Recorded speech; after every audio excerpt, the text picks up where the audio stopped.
Hi, welcome to PSC rank up. ഇന്ന് നമ്മൾ SCRT സീരീസിൻ്റെ കണ്ടിന്യൂഷനാണ്. ഇക്കണോമിക്സിൻ്റെ part 1 നമ്മൾ എടുത്തു കഴിഞ്ഞു. RBI ബേസ് ചെയ്തിട്ടുള്ള ക്ലാസ് ആയിരുന്നു. ഇന്ന് നമുക്ക് ബാക്കി ഭാഗമെടുക്കാം. നമ്മൾ പറഞ്ഞു RBIയുടെ ഉത്തരവാദിത്തങ്ങളെക്കുറിച്ച് പറഞ്ഞുകൊണ്ടിരിക്കുകയായിരുന്നു. അതിൽ ഫസ്റ്റ് പാർട്ടിൽ പറഞ്ഞു. അപ്പോൾ പണപ്പെരുപ്പം ഉണ്ടാകുമ്പോഴോ പണച്ചുരുക്കം ഉണ്ടാകുമ്പോഴോ RBI വായ്പയുടെ നിയന്ത്രകനായിട്ട് ആക്ട് ചെയ്യും. അപ്പോൾ വായ്പാ നിയന്ത്രണത്തിന് എങ്ങനെയാണ് ചെയ്യുന്നത് എന്നാണ് നോക്കുന്നത്. വായ്പാ നിയന്ത്രണ ഉപാധികൾ അല്ലെങ്കിൽ ഡിവൈസസ് എന്ന് പറയും. എന്ത് തരം ഡിവൈസസ് ആണ്? അളവുപരമായ ഉപാധികളും ഗുണപരമായ ഉപാധികളും ഉപയോഗിച്ചുകൊണ്ടാണ് വായ്പാ നിയന്ത്രണം RBI നടത്തുന്നത്. അളവുപരമായ ഉപാധികൾ എന്താണെന്ന് നോക്കാം.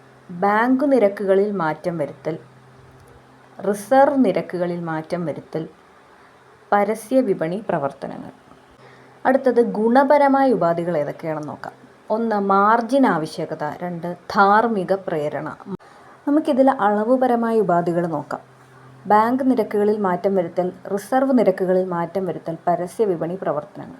ഇതിൽ ഒന്നാമത്തത് ബാങ്ക് നിരക്കുകളിൽ മാറ്റം വരുത്തൽ. ബാങ്ക് നിരക്കുകളിൽ മാറ്റം വരുത്തിയും റിസർവ് നിരക്കുകളിൽ ഒന്നായ കരുതൽ ധനാനുപാതത്തിൽ മാറ്റം വരുത്തിയും RBI പണപ്പെരുപ്പം നിയന്ത്രിക്കുന്നത് എങ്ങനെയാണെന്നാണ് നമ്മൾ പഠിക്കാൻ പോകുന്നത്. ബാങ്ക് നിരക്കുകൾ ഏതൊക്കെയാണ്? റിപ്പോ നിരക്കും റിവേഴ്സ് റിപ്പോ നിരക്കും. ബാങ്ക് റേറ്റ് എന്നാണ് ഞാൻ BR കൊണ്ട് സൂചിപ്പിച്ചത്. റിപ്പോ നിരക്കും റിവേഴ്സ് റിപ്പോ നിരക്കും. റിപ്പോ നിരക്ക് എന്താണ്? വാണിജ്യ ബാങ്കുകൾ റിസർവ് ബാങ്കുകളിൽ നിന്നും വായ്പ എടുക്കും. റിസർവ് ബാങ്കിൽ നിന്നും വാണിജ്യ ബാങ്ക് വായ്പ എടുക്കും. അപ്പോൾ റിസർവ് ബാങ്ക് ഈടാക്കുന്ന പലിശ നിരക്കാണ് റിപ്പോ റേറ്റ്. അതായത് റിസർവ് ബാങ്കിന് കൊടുക്കുന്ന പലിശ നിരക്കാണ് റിപ്പോ റേറ്റ് എന്ന് പറയുന്നത്. ഇനി റിവേഴ്സ് റിപ്പോ നിരക്ക് എന്താണ്? വാണിജ്യ ബാങ്കുകൾ റിസർവ് ബാങ്കിൽ നിക്ഷേപിക്കുന്ന പണത്തിന് വാണിജ്യ ബാങ്ക് റിസർവ് ബാങ്കിൽ നിക്ഷേപിക്കുകയും ചെയ്യും. അപ്പോൾ റിസർവ് ബാങ്ക് ഒരു പലിശ നൽകണം. അതാണ് റിവേഴ്സ് റിപ്പോ എന്നറിയപ്പെടുന്നത്. ഇനി പണപ്പെരുപ്പം നിയന്ത്രണാതീതമായെന്ന് വയ്ക്കുക. I എന്ന് ഞാൻ ഡിനോട്ട് ചെയ്തത് ഇൻഫ്ലേഷൻ. പണപ്പെരുപ്പത്തിന് പറയുന്നതാണ് ഇൻഫ്ലേഷൻ. ഇൻഫ്ലേഷൻ വളരെയധികം കൂടി നിയന്ത്രണാതീതമായി. ഇപ്പോൾ റിപ്പോ റേറ്റും റിവേഴ്സ് റിപ്പോ റേറ്റും RBI കൂട്ടുകയാണ് ചെയ്യുക. എന്താണ് ഈ റേറ്റുകൾ കൂട്ടുന്നതുകൊണ്ട് സംഭവിക്കുക? റിപ്പോ നിരക്ക് കൂട്ടുക എന്ന് പറഞ്ഞാൽ വാണിജ്യ ബാങ്ക് റിസർവ് ബാങ്കിൽ നിന്നൊരു വായ്പ എടുത്തതിന് റിസർവ് ബാങ്ക് ഈടാക്കുന്ന പലിശയിലെ റിപ്പോ റേറ്റ്. അപ്പോൾ റിപ്പോ റേറ്റ് കൂട്ടിയപ്പോൾ കൊമേഴ്ഷ്യൽ ബാങ്കിൻ്റെ കയ്യിലിരുന്ന, അതായത് വാണിജ്യ ബാങ്കിന് കൂടുതൽ പൈസ റിസർവ് ബാങ്കിലേക്ക് കൊടുക്കേണ്ടി വന്നു. അപ്പോൾ വാണിജ്യ ബാങ്കിൽ നിന്ന് പൈസ കുറഞ്ഞു. റിവേഴ്സ് റിപ്പോ റേറ്റ് കൂട്ടുന്നത് എന്താണ്? വാണിജ്യ ബാങ്കിൽ റിസർവ് ബാങ്കിൽ നിക്ഷേപിക്കുന്ന പണത്തിന് ഒരു പലിശ കൊടുക്കും. അപ്പോൾ ആ പലിശ കൂടുന്നത് കാണുമ്പോൾ വാണിജ്യ ബാങ്ക് എന്ത് ചെയ്യും? കൂടുതൽ പൈസ RBIയിലേക്ക് കൊടുക്കും.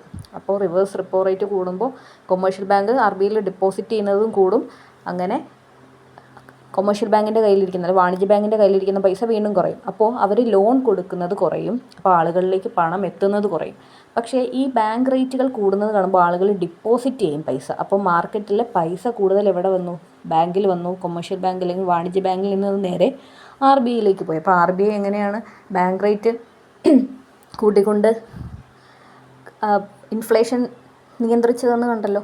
അതുപോലെ തന്നെയാണ് CRR എന്ന് പറയുന്നത്. CRR എന്ന് പറഞ്ഞാൽ കരുതൽ ധനാനുപാതമാണ്. അതിനു മുമ്പ് നമുക്ക് 2025 ജൂൺ അനുസരിച്ച് ഇപ്പോൾ ഏറ്റവും പുതുക്കിയത് ജൂൺ 6-ാം തീയതി വന്നതാണ്. Repo rate 5.50%. റിവേഴ്സ് റിപ്പോ റേറ്റോ 3.35%. Repo rate 5.50%. അതായത് വാണിജ്യ ബാങ്കുകൾ RBIയിൽ നിന്ന് വായ്പ എടുക്കുമ്പോൾ RBIക്ക് കൊടുക്കേണ്ട പലിശ നിരക്ക്. റിവേഴ്സ് റിപ്പോ എന്താണ്? വാണിജ്യ ബാങ്ക് RBIയിൽ നിക്ഷേപിക്കുമ്പോൾ RBI കൊടുക്കുന്ന പലിശ നിരക്ക്. അപ്പോൾ 5.50 എന്തായാലും ഓർത്തിരിക്കുക. റിപ്പോ റേറ്റ് 5.50% ആണ്. ഇനി കരുതൽ ധനാനുപാതം എന്താണ്? ക്യാഷ് റിസർവ് റേഷ്യോ എന്ന് പറയും. എന്താണിത്? റിസർവ് ബാങ്ക് പണത്തിൻ്റെ പ്രധാനം നിയന്ത്രിക്കാൻ CRR ഉപയോഗിക്കാറുണ്ട്. അതിൽ മാറ്റം വരുത്തിക്കൊണ്ട് പണത്തിൻ്റെ പ്രധാനം നിയന്ത്രിക്കാം. എങ്ങനെയാണ്? CRR എന്താണെന്ന് ആദ്യം പഠിക്കുക. അതായത് ബാങ്കുകൾ നിക്ഷേപമായി സ്വീകരിക്കുന്ന പണമുണ്ടല്ലോ ആളുകളിൽ നിന്നൊക്കെ, അതിൽ നിന്നും റിസർവ് ബാങ്കിലേക്ക് കരുതൽ ധനമായി സൂക്ഷിക്കേണ്ട പണത്തിൻ്റെ അളവാണ് കരുതൽ ധനാനുപാതം. ഒരു ധനം കിട്ടി, ഒരു ഡെപ്പോസിറ്റ് കിട്ടി, അതിൽ ഇത്ര ശതമാനം RBIയിൽ സൂക്ഷിക്കണം. ആ ശതമാനം കൂട്ടിക്കഴിഞ്ഞാൽ ബാങ്കിൻ്റെ കയ്യിലിരിക്കുന്ന പൈസ കുറയുമല്ലോ. 1000 രൂപ ഒന്ന് 100 രൂപ അങ്ങോട്ട് ഡെപ്പോസിറ്റ് ചെയ്യാൻ പറഞ്ഞാലോ? അതിനു മുമ്പ് 10 രൂപ മതിയായിരുന്നെങ്കിലോ? 10 രൂപ മതിയായിരുന്നെങ്കിൽ കൊമേഴ്ഷ്യൽ ബാങ്കിൻ്റെ കൂടുതൽ പൈസ ഇവിടെ തന്നെ ഇരിക്കും. പക്ഷേ 100 രൂപ എന്ന് പറയുമ്പോൾ അത് കുറയും. അപ്പോൾ കൊമേഴ്ഷ്യൽ ബാങ്കിന് കൊടുക്കാൻ അതായത് ലോൺ ലെൻഡ് ചെയ്യാനുള്ള കപ്പാസിറ്റി കുറയും. അപ്പോൾ ബാങ്ക് അതിൻ്റെ സേവിങ്സ് ആൻഡ് കറണ്ട് ഡെപ്പോസിറ്റുകളുണ്ടല്ലോ, സേവിങ്സ് ഡെപ്പോസിറ്റും വരും കറണ്ട് ഡെപ്പോസിറ്റും വരുമല്ലോ, ഇതിൻ്റെയൊക്കെ ഒരു നിശ്ചിത ശതമാനം എപ്പോഴും RBIയിൽ സൂക്ഷിച്ചിരിക്കണമെന്ന് നിർബന്ധമുണ്ട്. അതിൻ്റെ അളവ് കൂട്ടുമ്പോൾ എന്ത് പറ്റും? ഇത് കരുതൽ ധനമായി RBIയിലേക്ക് പോകും. അപ്പോൾ കരുതൽ ധനാനുപാതം കുറഞ്ഞാൽ മാത്രമേ വായ്പ നൽകുന്നതിന് ബാങ്കുകളുടെ കൈവശമുള്ള പണത്തിൻ്റെ അളവ് വർദ്ധിക്കും. പക്ഷേ വായ്പാ ലഭ്യത അപ്പോൾ കൂടും, അപ്പോൾ പണപ്പെരുപ്പം കൂടും. എന്നാൽ കരുതൽ ധനാനുപാതം വർദ്ധിപ്പിച്ചാൽ എന്ത് പറ്റും? വായ്പ നൽകാൻ ബാങ്കുകളുടെ കൈവശം പണത്തിൻ്റെ അളവ് കുറയും.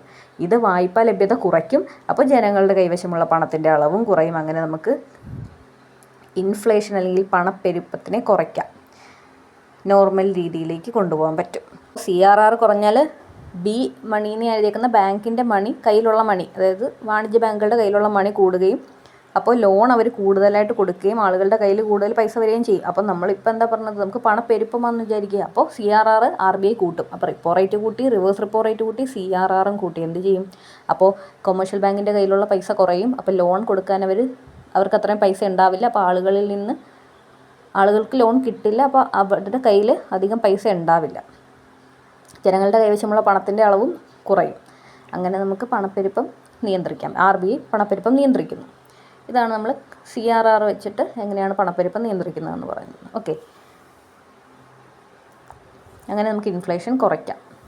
അടുത്തത് ഗവൺമെൻറ്റിൻ്റെ ബാങ്കായി പ്രവർത്തിക്കുന്നു.